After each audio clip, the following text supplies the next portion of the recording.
They say the perfect life is an illusion, but for the longest time, I believed I had it. I lived in a quiet suburban neighborhood, the kind where people mow their lawns on Sunday mornings and bake cookies for the annual block party. My wife, Anna, was the centerpiece of that dream. She had this effortless charm, a way of making everyone feel like they were the most important person in the room. For me, she was everything, the love of my life, my confidant, the person who made our house feel like home. We had a rhythm. She handled the little details that I often overlooked, like remembering our anniversary or organizing family dinners. I'd wake up every morning to the smell of fresh coffee and her soft humming as she prepared breakfast. It was unspoken, but I thought we were happy. I never questioned it, never stopped to wonder if there were cracks in the foundation, until one night, I noticed something small, but it planted a seed of doubt. Anna had started acting differently. At first, it was subtle. She was more attached to her phone, holding it close to her chest, or tucking it away the moment I walked into the room. She'd linger in the backyard after dinner, staring into the darkness like she was waiting for something. When I asked, she'd brush it off,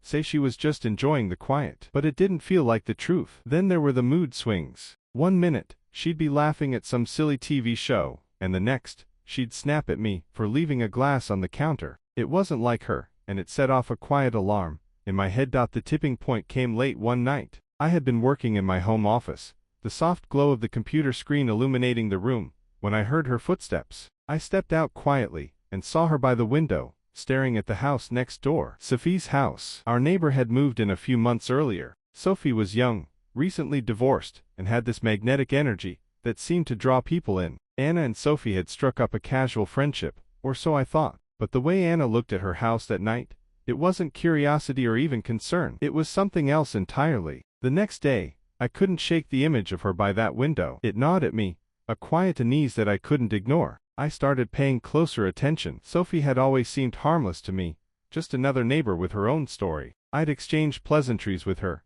a few times, nothing more. But now, I wondered if there was something I had missed. One night, I decided to follow Anna. She had gone to bed early, or so she claimed, but when I checked our room, the bed was empty. I slipped on my shoes and stepped outside, keeping my distance as I saw her walking, sneaking, toward Sophie's house. She glanced over her shoulder before disappearing inside. My heart pounded in my chest. What was she doing there? I stayed in the shadows, waiting, but she didn't come out for over an hour. The next morning, I brought up Sophie casually, testing Anna's reaction. "She's been through a lot," Anna said, her tone dismissive. "She's lonely. I've been trying to be there for her." She smiled, but it didn't reach her eyes. I wanted to believe her. I really did, but the seed of doubt had already grown roots. Over the next few weeks, her trips to Sophie's house became more frequent. Her excuses were flimsy, and the tension between us grew. One night, I couldn't take it anymore. I snuck into Sophie's backyard, crouching behind the fence. Through a crack,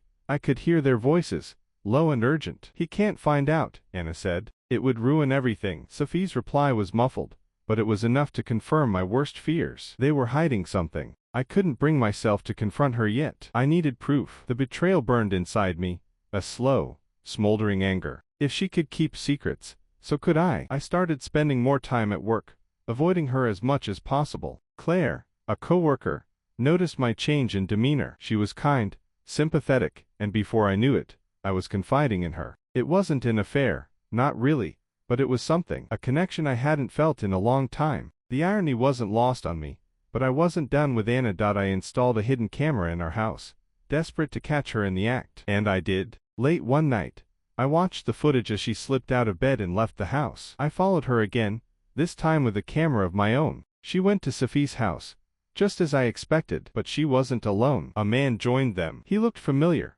but I couldn't place him. The three of them talked for hours, their faces tense. When Anna came home, I pretended to be asleep, but my mind was racing. I searched her computer the next day, finding receipts and messages that painted a clearer picture. Anna wasn't just visiting Sophie. She was paying a private investigator. She suspected me of having an affair. The man I had seen was the investigator, gathering evidence against me. The irony cut deep. While I had been trying to uncover her secrets, she had been digging into mine. But it didn't end there. Sophie wasn't just an innocent bystander. She had her own agenda, one that tied all of us together in a web of lies and manipulation. Turned out Sophie had befriended Anna under false pretenses, feeding her suspicions about me, while hiding her own motives. She was the ex-wife of a colleague of mine, and she blamed me for some old workplace drama that had led to her divorce. She had moved next door on purpose, using Anna to get close, to stir up trouble in my life as revenge. It all came to a head one stormy night. Thunder rumbled outside as I finally confronted Anna in our living room. "I know about Sophie and the investigator," I said, my voice steady despite the rage inside. Anna's face went pale. "You think I'm cheating with Sophie?" She laughed bitterly, tears forming in her eyes. "I've been trying to protect us. I saw you getting close to Claire at work. The late nights, the secretive texts. I hired that investigator because I thought you were the one betraying me." The accusations flew like lightning. I admitted to confiding in Claire, but insisted it was nothing more. Anna confessed her doubts had started months ago, fueled by Sophie's subtle hints and stories. And then Sophie herself showed up at our door, drenched from the rain, as if summoned by the storm. She spilled everything, her grudge against me, how she'd manipulated Anna into suspecting an affair, planting seeds of doubt to tear us apart. In the end, none of us walked away unscathed. Secrets were exposed, trust shattered like glass in the wind. Anna and I screamed, cried, and finally talked through the night. Sophie left in disgrace, her plan in ruins. But the damage was done. Now, as I sit here piecing together the fragments of what once was, I realize the truth was never black and white. Anna wasn't blameless, but neither was I. And Sophie, well, she was the spark that set everything ablaze. The question now is whether we can rebuild from the ashes, or if this is the end of the story. Write your opinion in the comments and subscribe to this channel so we will upload our next phase of this crucial issue resolution. Thanks for watching.